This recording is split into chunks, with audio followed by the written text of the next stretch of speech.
Pembacaan Alkitab 1 tahun, hari ke-11, Kejadian, pasal 31-33.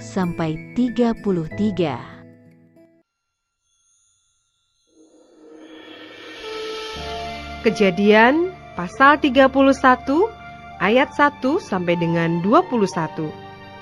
Yakub lari meninggalkan Laban. Kedengaranlah kepada Yakub, anak-anak Laban berkata demikian. Yakub telah mengambil segala harta milik ayah kita, dan dari harta itulah ia membangun segala kekayaannya.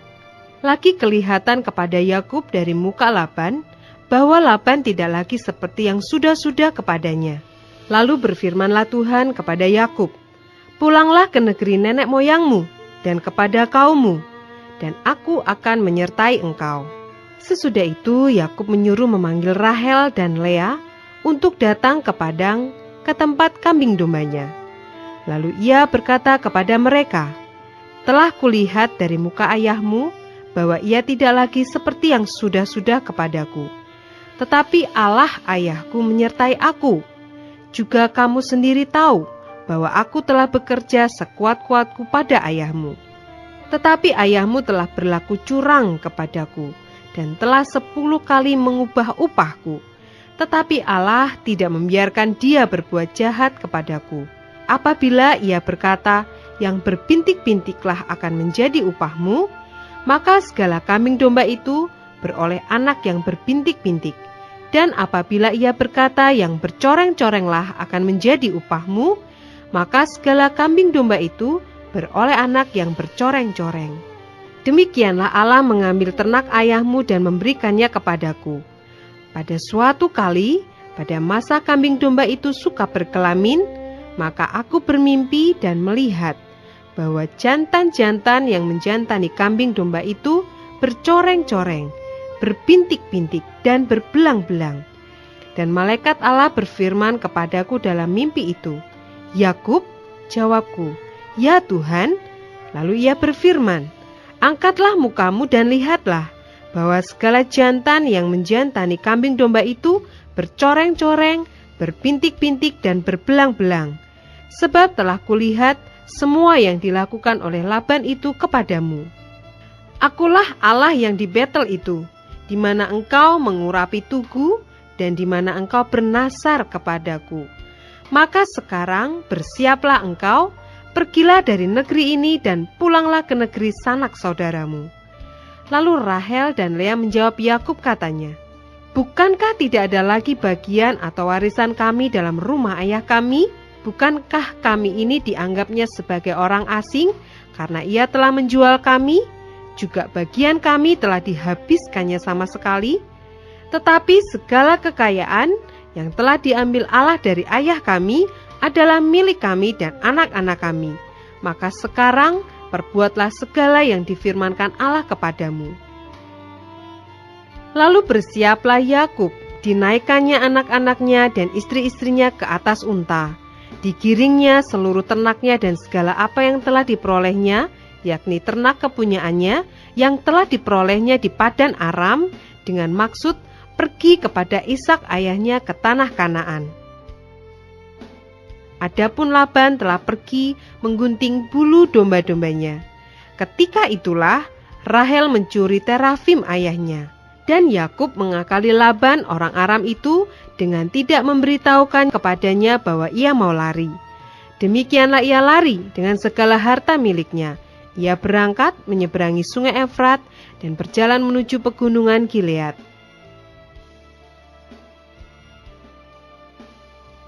Ayat 22 sampai dengan ayat 42. Laban mengejar Yakub.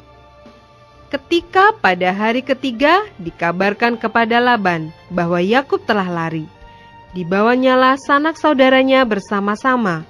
Dikejarnya Yakub 7 hari perjalanan jauhnya, lalu ia dapat menyusulnya di pegunungan Gilead. Pada waktu malam datanglah Allah dalam suatu mimpi kepada Laban, orang Aram itu, serta berfirman kepadanya, "Jagalah baik-baik, supaya engkau jangan mengatai Yakub dengan sepatah kata pun." Ketika Laban sampai kepada Yakub, Yakub telah memasang kemahnya di pegunungan. juga Laban dengan sanak saudaranya telah memasang kemahnya di pegunungan Gilead. Berkatalah Laban kepada Yakub, "Apakah yang kau perbuat ini? Maka engkau mengakali aku dan mengangkut anak-anakku perempuan sebagai orang tawanan? Mengapa engkau lari diam-diam dan mengakali aku? Mengapa engkau tidak memberitahu kepadaku supaya aku menghantarkan engkau dengan sukacita dan nyanyian dengan rebana dan kecapi? Lagi pula engkau tidak memberikan aku kesempatan untuk mencium cucu-cucuku laki-laki dan anak-anakku perempuan. Memang bodoh perbuatanmu itu. Aku ini berkuasa untuk berbuat jahat kepadamu. Tetapi Allah ayahmu telah berfirman kepadaku tadi malam, jagalah baik-baik, jangan engkau mengatai Yakub dengan sepatah kata pun. Maka sekarang, kalau memang engkau harus pergi, semata-mata karena sangat rindu ke rumah ayahmu, mengapa engkau mencuri dewa-dewaku?" Lalu Yakub menjawab Laban, "Aku takut, karena pikirku, jangan-jangan engkau merampas anak-anakmu itu daripadaku. Tetapi pada siapa engkau menemui dewa-dewamu itu, janganlah ia hidup lagi. Periksalah di depan saudara-saudara kita segala barang yang ada padaku dan ambillah barangmu." Sebab Yakub tidak tahu bahwa Rahel yang mencuri terafim itu. Lalu masuklah Laban ke dalam kemah Yakub dan ke dalam kemah Lea dan ke dalam kemah kedua budak perempuan itu. Tetapi terafim itu tidak ditemuinya. Setelah keluar dari kemah Lea, ia masuk ke dalam kemah Rahel. Tetapi Rahel telah mengambil terafim itu dan memasukkannya ke dalam pelana untanya dan duduk di atasnya. Laban menggeledah seluruh kemah itu, tetapi terafim itu tidak ditemuinya. Lalu kata Rahel kepada ayahnya, "Janganlah bapa marah, karena aku tidak dapat bangun berdiri di depanmu, sebab aku sedang haid." Dan Laban mencari dengan teliti, tetapi ia tidak menemui terafim itu. Lalu hati Yakub panas, dan ia bertengkar dengan Laban. Ia berkata kepada Laban, "Apakah kesalahanku? Apakah dosaku? Maka engkau memburu aku sehebat itu? Engkau telah menggeledah segala barangku. Sekarang apakah yang kau temui dari segala barang rumahmu? Letakkanlah di sini di depan saudara-saudaraku dan saudara-saudaramu, supaya mereka mengadili antara kita berdua. Selama 20 tahun ini aku bersama-sama dengan engkau. Domba dan kambing betinamu tidak pernah keguguran, dan jantan dari kambing dombamu tidak pernah kumakan. Yang diterkam oleh binatang buas tidak pernah kubawa kepadamu. Aku sendiri yang menggantinya. Yang dicuri orang, baik waktu siang, baik waktu malam, selalu engkau tuntut daripadaku. Aku dimakan panas hari waktu siang, dan kedinginan waktu malam, dan mataku jauh daripada tertidur. Selama 20 tahun ini, aku di rumahmu. Aku telah bekerja padamu 14 tahun lamanya, untuk mendapatkan kedua anakmu, dan 6 tahun untuk mendapat ternakmu. Dan engkau telah 10 kali mengubah upahku. Seandainya Allah ayahku, Allah Abraham, yang disegani oleh Ishak, tidak menyertai aku, tentulah engkau sekarang membiarkan aku pergi dengan tangan hampa. Tetapi kesengsaraanku dan jerih payahku telah diperhatikan Allah, dan ia telah menjatuhkan putusan tadi malam.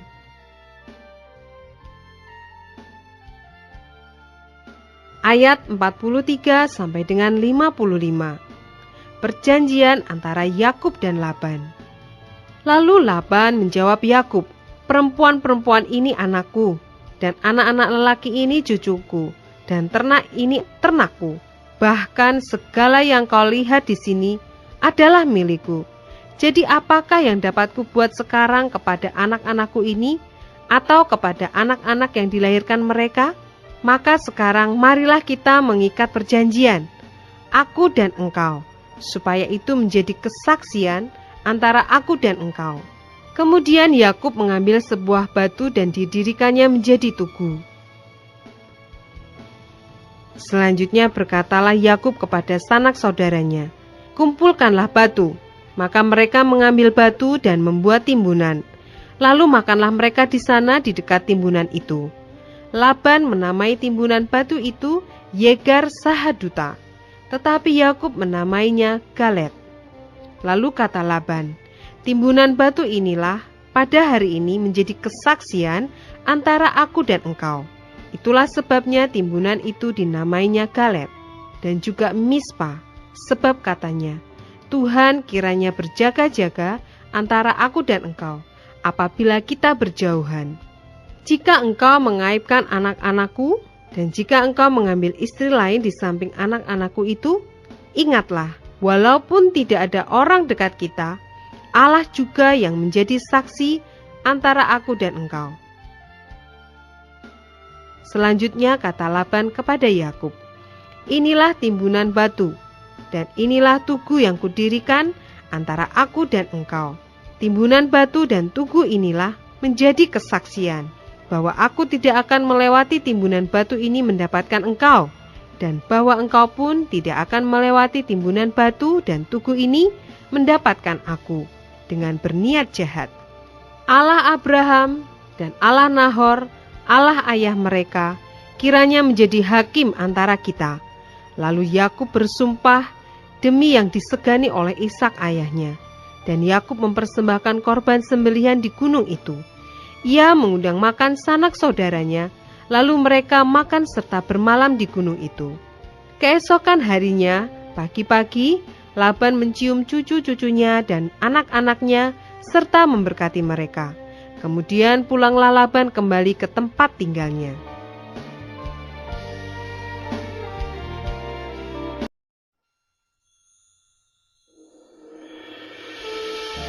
Kejadian pasal 32 ayat 1 sampai dengan 21. Yakub takut bertemu dengan Esau. Yakub melanjutkan perjalanannya. Lalu bertemulah malaikat-malaikat Allah dengan dia. Ketika Yakub melihat mereka, berkatalah ia, "Ini bala tentara Allah." Sebab itu dinamainyalah tempat itu Mahanaim. Sesudah itu, Yakub menyuruh utusannya berjalan lebih dahulu mendapatkan Esau kakaknya ke tanah Seir, daerah Edom. Ia memerintahkan kepada mereka, "Beginilah kamu katakan kepada tuanku, kepada Esau, beginilah kata hambamu Yakub, aku telah tinggal pada Laban sebagai orang asing dan diam di situ selama ini.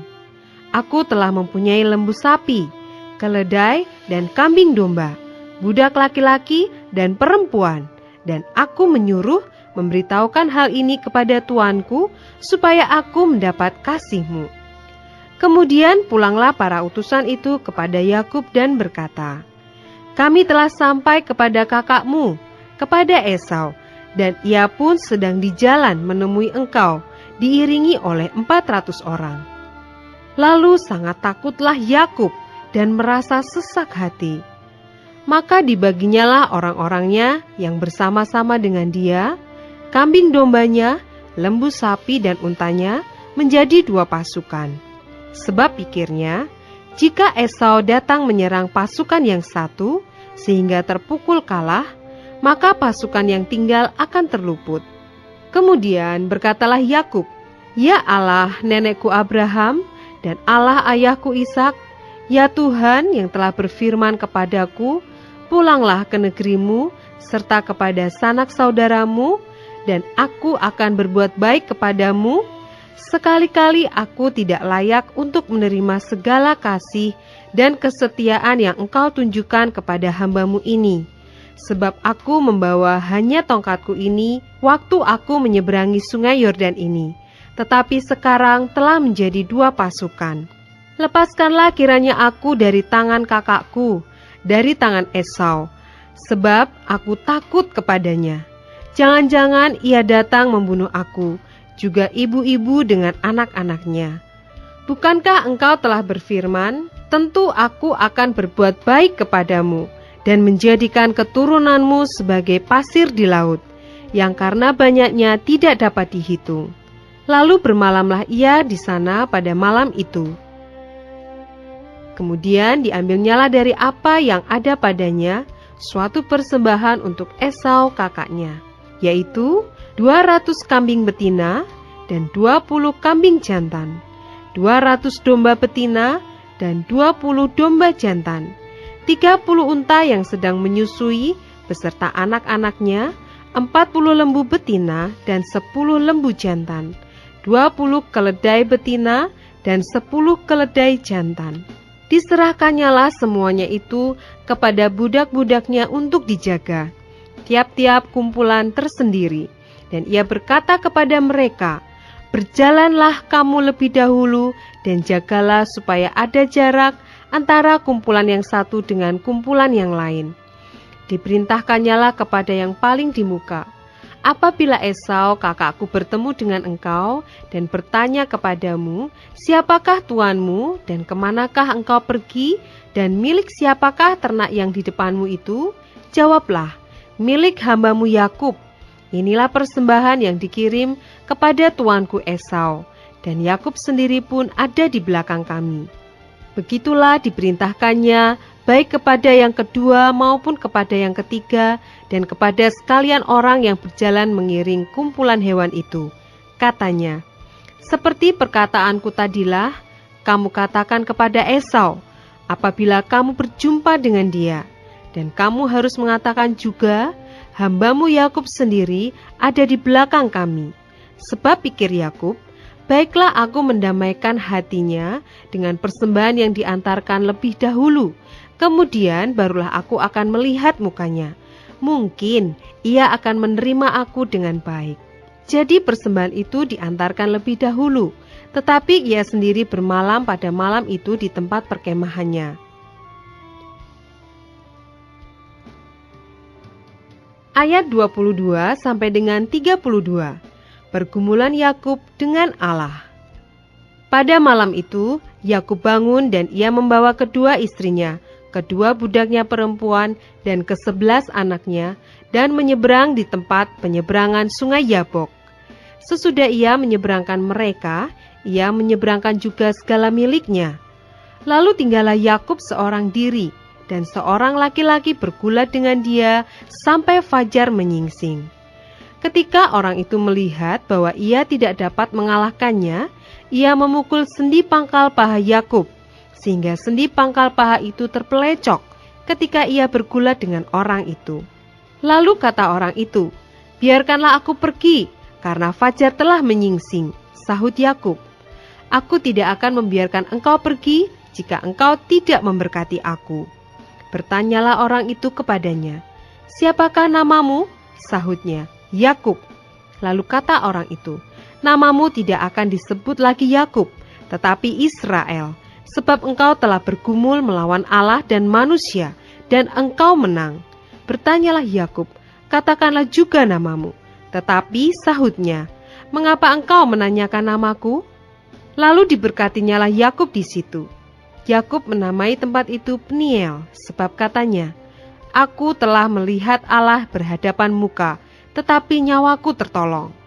Lalu tampaklah kepadanya matahari terbit, ketika ia telah melewati Peniel, dan Yakub pincang karena pangkal pahanya. Itulah sebabnya sampai sekarang orang Israel tidak memakan daging yang menutupi sendi pangkal paha, karena dia telah memukul sendi pangkal paha Yakub pada otot pangkal pahanya.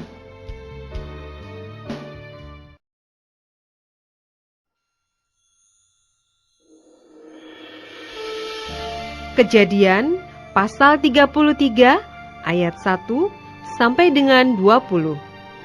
Yakub berbaik kembali dengan Esau.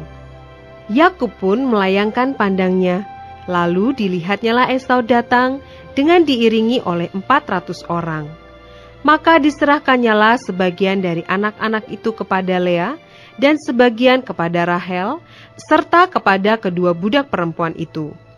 Ia menempatkan budak-budak perempuan itu beserta anak-anak mereka di muka, Lea beserta anak-anaknya di belakang mereka, dan Rahel beserta Yusuf di belakang sekali. Dan ia sendiri berjalan di depan mereka. Dan ia sujud sampai ke tanah 7 kali, hingga ia sampai ke dekat kakaknya itu. Tetapi Esau berlari mendapatkan dia, didekapnya dia, dipeluk lehernya, dan diciumnya dia. Lalu bertangis-tangisanlah mereka. Kemudian Esau melayangkan pandangnya, dilihatnyalah perempuan-perempuan dan anak-anak itu, lalu ia bertanya, "Siapakah orang-orang yang beserta engkau itu?" Jawab Yakub, "Anak-anak yang telah dikaruniakan Allah kepada hamba-Mu ini." Sesudah itu mendekatlah budak-budak perempuan itu beserta anak-anaknya, lalu mereka sujud. Mendekat jugalah Lea beserta anak-anaknya, dan mereka pun sujud. Kemudian mendekatlah Yusuf beserta Rahel, dan mereka juga sujud. Berkatalah Esau, "Apakah maksudmu dengan seluruh pasukan yang telah bertemu dengan aku tadi?" Jawabnya, "Untuk mendapat kasih tuanku." Tetapi kata Esau, "Aku mempunyai banyak adikku, peganglah apa yang ada padamu." Tetapi kata Yakub, "Janganlah kiranya demikian. Jikalau aku telah mendapat kasih-Mu, terimalah persembahanku ini dari tanganku, karena memang melihat muka-Mu adalah bagiku serasa melihat wajah Allah, dan Engkau pun berkenan menyambut aku. Terimalah kiranya pemberian tanda salamku ini, yang telah kubawa kepadamu, sebab Allah telah memberi karunia kepadaku, dan aku pun mempunyai segala-galanya." Lalu dibujuk-bujuknyalah Esau, sehingga diterimanya. Kata Esau, "Baiklah, kita berangkat berjalan terus. Aku akan menyertai engkau." Tetapi Yakub berkata kepadanya, "Tuanku, maklum bahwa anak-anak ini masih kurang kuat, dan bahwa beserta aku ada kambing domba dan lembu sapi yang masih menyusui. Jika diburu-buru 1 hari saja, maka seluruh kumpulan binatang itu akan mati. Biarlah kiranya tuanku berjalan lebih dahulu dari hamba-Mu ini, dan aku mau dengan hati-hati beringsut maju menurut langkah hewan yang berjalan di depanku, dan menurut langkah anak-anak, sampai aku tiba pada tuanku di Seir." Lalu kata Esau, "Kalau begitu, baiklah kutinggalkan padamu beberapa orang dari pengiringku." Tetapi Yakub berkata, "Tidak usah demikian, biarlah aku mendapat kasih tuanku saja." Jadi pulanglah Esau pada hari itu berjalan ke Seir, tetapi Yakub berangkat ke Sukot, lalu mendirikan rumah, dan untuk ternaknya dibuatnya gubuk-gubuk. Itulah sebabnya tempat itu dinamai Sukot. Dalam perjalanannya dari Padan Aram, sampailah Yakub dengan selamat ke Sikem di tanah Kanaan. Lalu ia berkemah di sebelah timur kota itu. Kemudian dibelinyalah dari anak-anak Hemor, bapa Sikem, sebidang tanah, tempat ia memasang kemahnya dengan harga 100 kesita. Ia mendirikan mezbah di situ, dan dinamainya itu Allah Israel ialah Allah.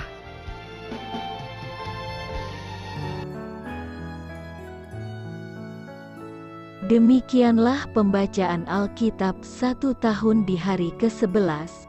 Yang berbahagia ialah mereka yang mendengarkan firman Allah dan yang memeliharanya. Tuhan memberkati. Amin.